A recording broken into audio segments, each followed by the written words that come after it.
Funding for the river, Living the St. Lawrence, provided by Mattress Express, your instant comfort number bed dealer for Northern and Central New York. Online at mattressexpressny.com.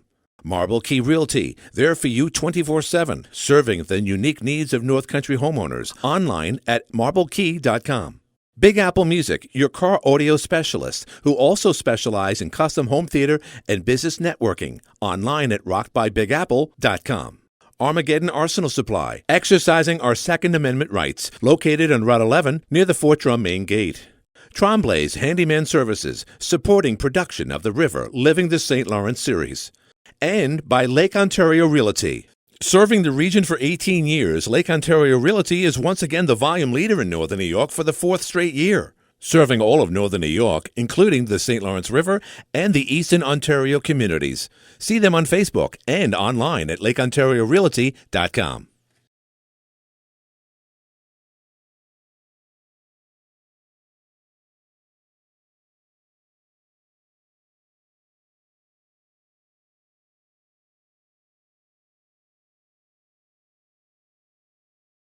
Today on the river, Living the St. Lawrence. The guys have a remote conversation with a retired Canadian broadcast executive. Derek Berghuis talks about growing up on the river in Brockville, Ontario. So we've all been here. I'm 60 years old. I've never missed a summer. He also shares stories about his radio career, life on the river, and life after COVID. It's very positive. I mean, it's fishing, it's vacationing, it's second homes for families who are spending more and more time here. And what's up with the low water levels? I think navigation is fine for now, but if it gets much lower, it does become an issue. That's today on this episode of The River, Living the St. Lawrence.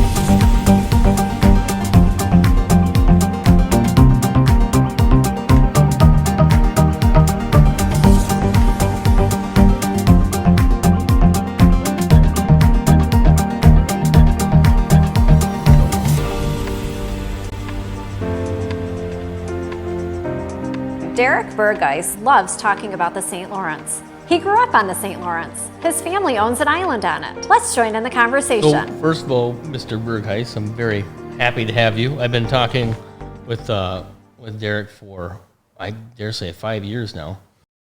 I'm glad we are able to connect. We want to get a little bit about your storied history, both in the U.S. and the Canadian side. And if you want to talk about a little bit of Brockville, the radio past you've got. Sure, Josh. I think the history goes way back. On my mother's side, the family was from a small town called Weston, Massachusetts. Now a suburb of Boston. And around 1776, most family members were not enamored of the rebellion that you folks were having down there. So they hightailed it north, and they were called UELs, United Empire Loyalists, loyal to King George. And they came north and got land in the St. Lawrence Valley. So we've been up here for more generations than I can count. They actually settled both sides. So during the War of 1812, family members fought each other. But one of the families that came up, ancestors, they were one of the founding families of Brockville. And so it's a lot of history for us here. The property that I'm talking from right now, so land that my great-grandmother purchased in 1899, 122 years ago.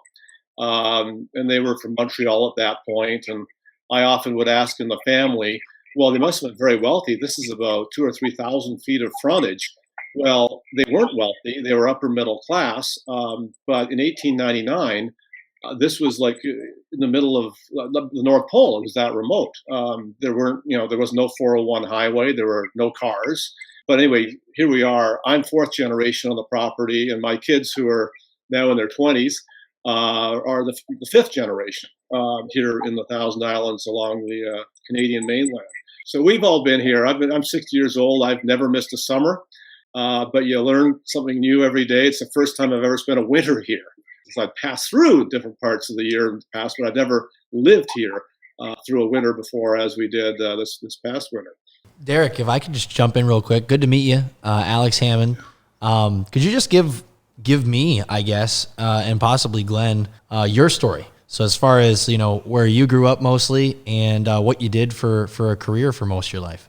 Sure. I was born in Montreal, like many English Canadians, and was part of the exodus. We moved to Toronto in '67 as a family. I was 7 years old. And that was when, it was starting to be very uncomfortable for English-speaking people in the province of Quebec.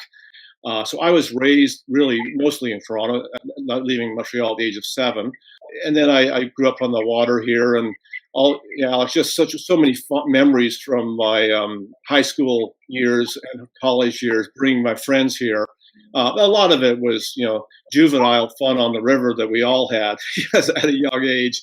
But when I go back to my college reunions in the U.S. every 5 years, I can't walk for 20 minutes without having somebody stop me and just say, Derek, what an amazing time we had up there in the Thousand Islands, 40 some odd years ago.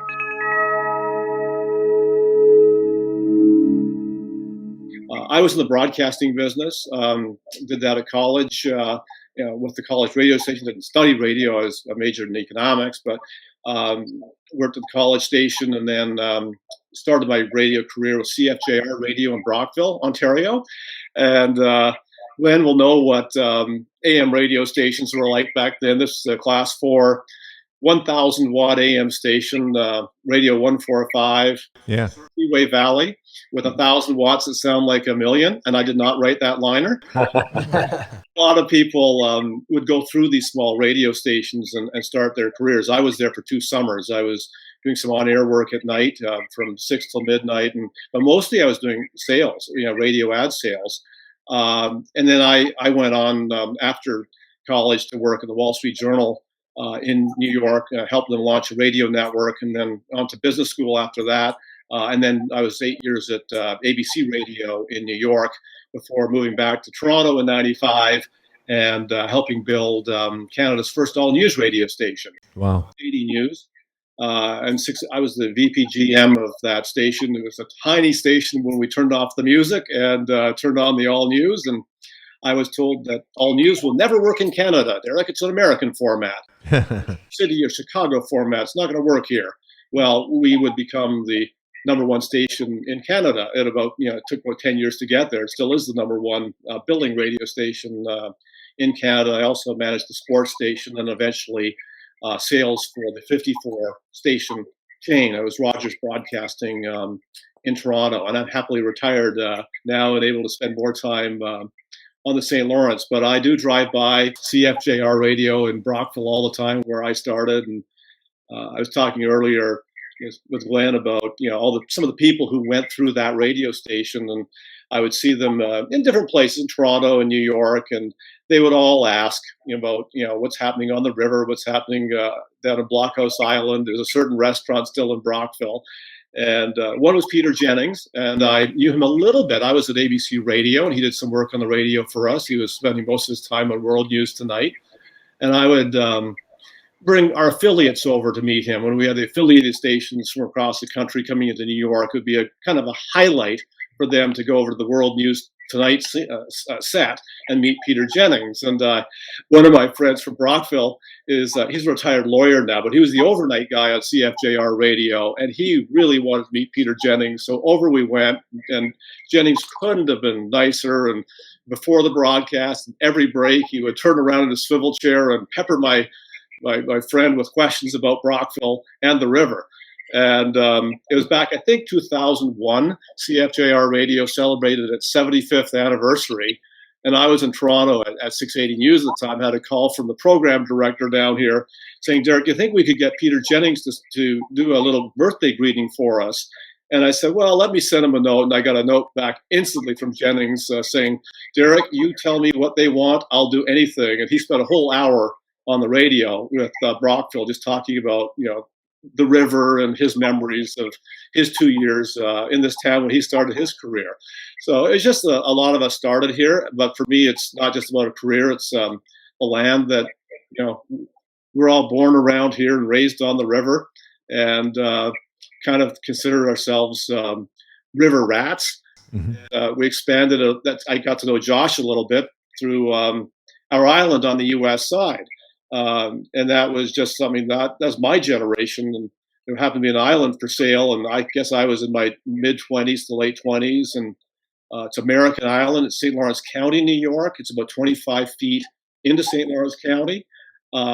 It's about an 8-minute boat ride from our dock on the Canadian side, and that was my siblings and cousins. There were 7 of us, and it was going to be auctioned off. This was owned by a Canadian family, and they were leaving the area. So we put a bidding strategy together, and we thought it was going to go for a lot more than it did. And that's why we had 7 people involved, and we got it for what we thought was a very reasonable price. And put it this way, St. Lawrence County, when the first tax assessment came in, we said it's not worth what you say it is. It's worth 25% of that. And we proved it with the auction documents, and we were quite pleased. So it's a 5.8 acre island. It's unbuilt. It's just got a dock there in the middle of the St. Lawrence, and it's got a beautiful, almost a 360 view of the river.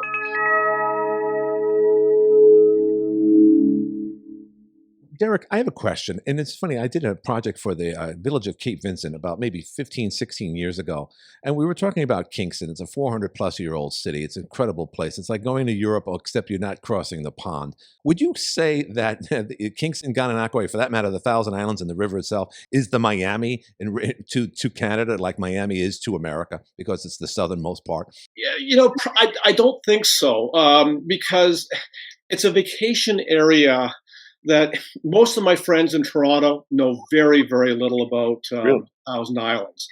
They know there are a few exits on the 401 if they drive to Montreal or drive to Ottawa. Right.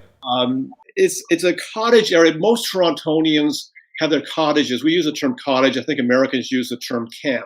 We have our cottages mostly in Georgian Bay, Muskoka for Torontonians. People from Ottawa can go in any direction. That's just an hour and 10 minutes from where I am. But so there's some Ottawa people here. A fair number of Montreal people came up here.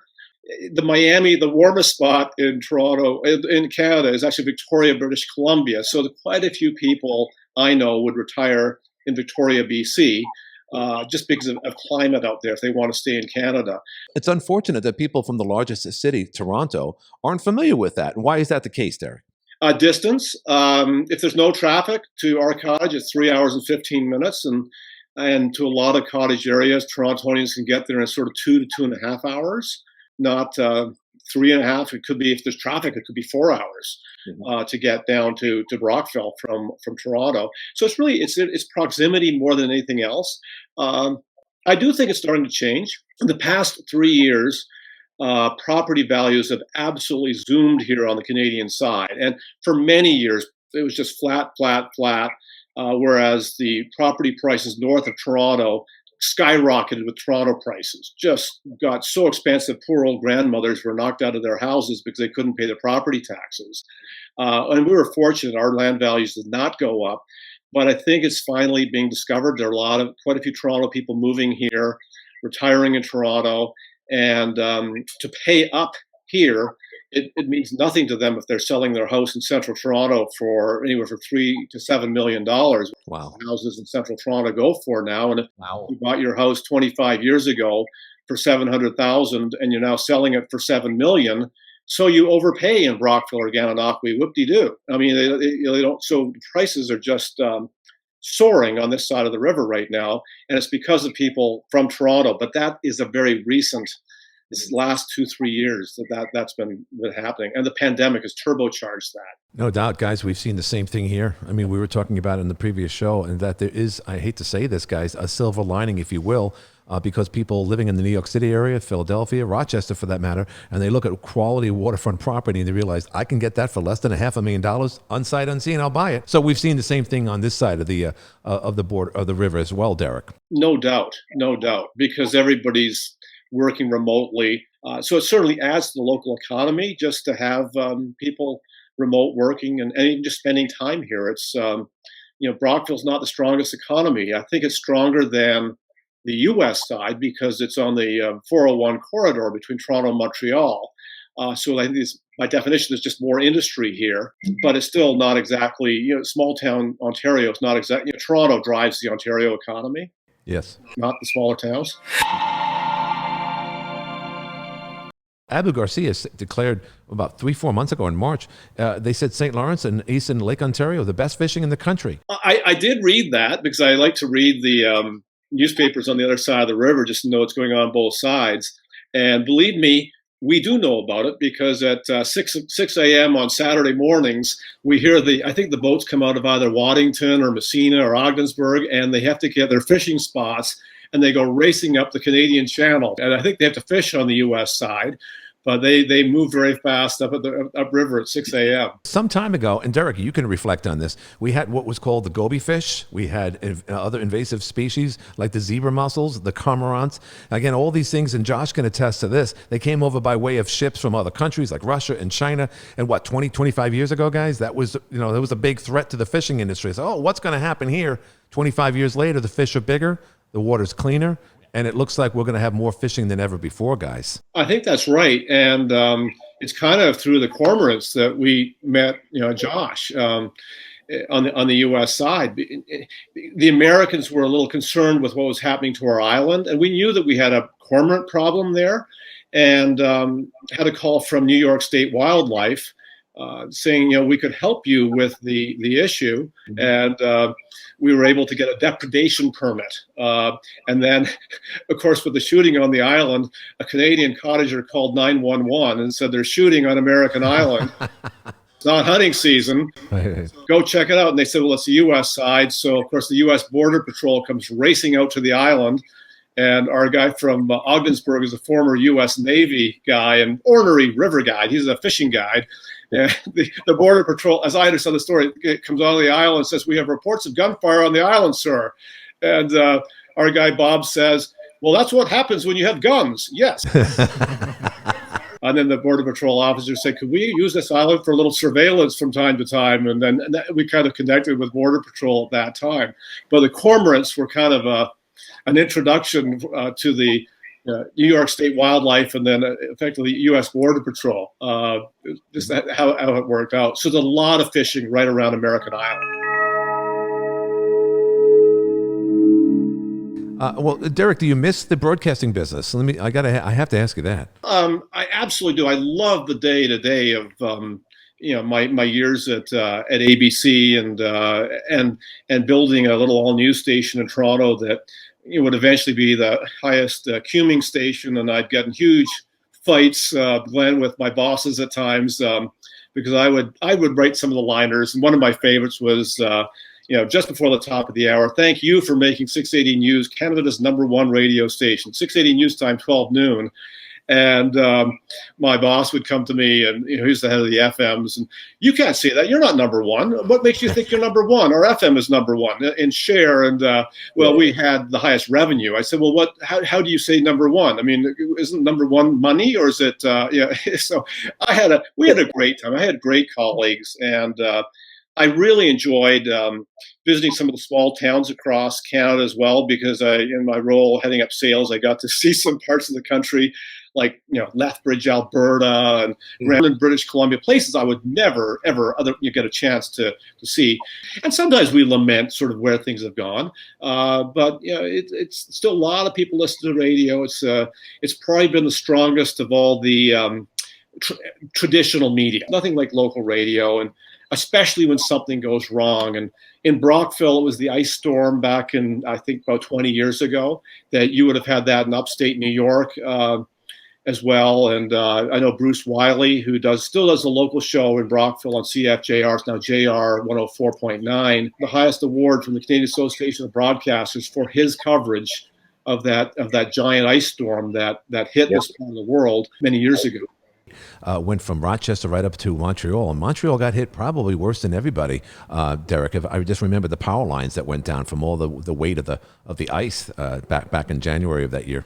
I'll never forget that. I was a year and a half old. Yeah. Yeah. Wow. Alex was a year and a half old in 1998. Go figure. That seems like yesterday. I remember 2 inches of ice on each of the branches of the trees, and oh yeah, our school was shut down for at least 3 weeks. It's amazing. I'm sure there were more. There was only one death around here. Thank God. It looked a lot worse than it actually was, but millions of dollars, and it was just one of those things. The other thing that we haven't talked about is the water levels. Where do we go from here? Are they taking too much out up at Waddington at the dam, or where do we go from here? And what does it look like to you up there for the season? It sounds like the IJC may have let too much out, but they're in a tough position because they don't know the rainfall or how heavy the snow is going to be in the winter. So I think those guys are in a very tough position. It's such a slow process, Glenn. I think in November or December they were letting more out in anticipation of heavier snow this winter. Right. That didn't really materialize. It was a fairly dry, light snow in the Great Lakes Basin.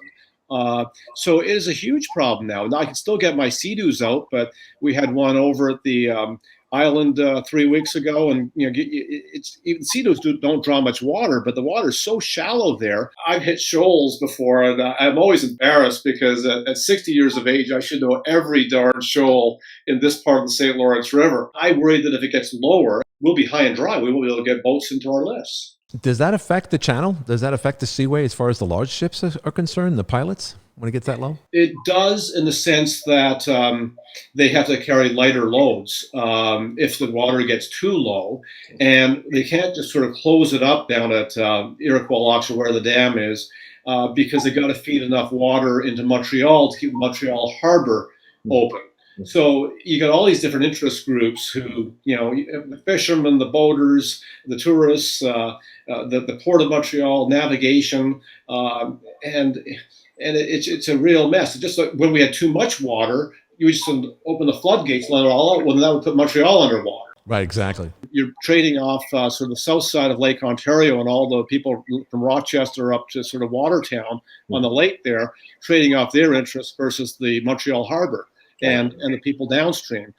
So it's a very tough task for those scientists to figure out. And I'm no expert. I just sort of read the articles that you probably read as well. Mm-hmm. But it's really sad how low that water is. I think navigation is fine for now, but if it gets much lower, it does become an issue. It does. But I find it interesting that we're expecting people to forecast rainfall and snow melt from all the way up in Lake Superior, because that lake affects everything down the line from all the Great Lakes, and like you said, affecting Montreal. And you have the fishermen that depend on that, and the marinas, and then the Seaway Development Corporation. Everyone's got a hand in it, and Save the River as well. So they want the wetlands to be protected, and they've jockeyed for that position for years too. So I just please everybody. I just wonder if the right people are making the decisions. I mean, if people are actually letting out too much water in anticipation of a heavy snow load, for instance, in that December, January, February framework, and then they miscalculate, then it's too late. You can't get the water back. Right. So, going forward, I mean, we're talking about a lot of great things, people flocking up here because of the post-COVID era, so to speak. We're not there yet. But then all of a sudden, we don't have any water. When I read Plan 2014, because I ran for a higher office a year back or so, I wanted to know a little bit. I wanted to know a little bit more than the average Joe about it. Right. All the statistics that they used was from basically when the Seaway was finished in 1958 until about 1996. So Plan 2014 was put into effect essentially after the statistics ended. And in the plan, they specifically say this does not account for any difference in forecasting for the future. Right. This is just what's happened in the past. Right. So the statistics they were working off, because government on this side of the river, I'm sure it's on that side of the river too, Derek, works so slow. Yeah. They started talking about Plan 2014 in 1996 using their statistics. Cracks me up. Right. In the plan, it says this does not account for any future, water levels. Well, we're looking at climate change right now. Derek, do you have any insight into that? Why are we regulating it so much?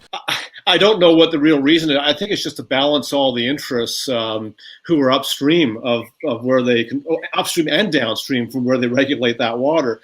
And it's just a slow process. You can't just open a spigot and let it out like a bathtub. It's a very, very slow process of draining the lakes. It's like is it an inch a week or something like that, or not even. It's very, very. I'll give it to the IJC. They did some really good, like when we had the big problems in 2019. they had like a group going around to local municipalities giving these like, explanations. If you looked at like the levels of the water before 1958, it was like, I don't know if you can see me or not, Derek, but it was pretty big. It was like a good, like if I'm trying to do a little diagram here, it's about a foot, like of like the highest and the lowest points in the river. And then after 1958, when they put in the dams, they did the seaway and all that stuff, it's the same thing, but it's like you shrunk it down. So you still have those highs and those lows, but it's not as big because we're playing Mother Nature, right? We're doing as much as we can to make it more level. And so I guess I understand that, but I think the crazy thing for us was that it happened in 2017, and it was a 1 in 100 year flood or something like that, Yeah. and then it happened 2 years later. Yeah, and 2 years later. Exactly, and that's how the governor explained it when I was in Clayton, and he was giving his speech about the money that he gave us. Thank you, Mr. Governor, for our $11 million that we got. Yeah. But that's what he was talking about, was that there's these two floods that were the first time we said it was a 1 in 100 year, and this was a 1 in 1,000 year, and now we both had them almost back to back. Yeah, So right. something's wrong here. Yeah, something is very wrong there. Let's fix it.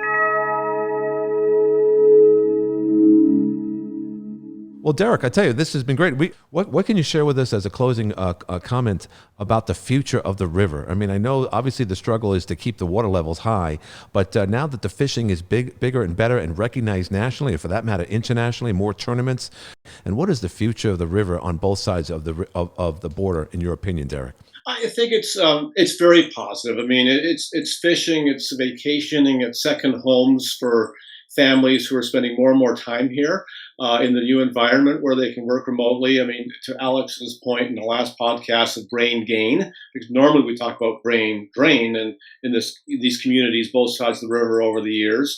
Brockville is in the process of losing its Procter & Gamble plant, which is tough on the area, but other businesses are going so well. They're hiring, and it's hard to find employees. And I'm hearing more and more stories about people moving back. I think it's very positive. It's one of the most beautiful spots on the planet, and year round. Certainly, it's the second homes, but it's also establishing viable industry to keep this place, these communities alive. 12 months of the year, not just 4 months of the year. And I think that there's a trend in that direction. Derek, thank you so much for joining us. I'll just apologize for all Americans and say we're sorry that we get the sunsets instead of you. That's right. You have the most gorgeous sunsets on your side. And American Island actually gets the sunrise and sunset. Derek, thank you very much for being with us today. Pleasure. Thank you. Thanks for having me.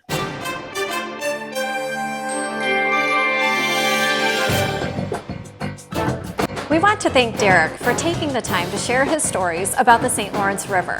We hope you enjoyed it. Remember to watch for more episodes with the guys as they tackle everything there is to know about the greatest river in the world. I'm Lori Doldo. We'll see you on the next episode of The River, Living the St. Lawrence.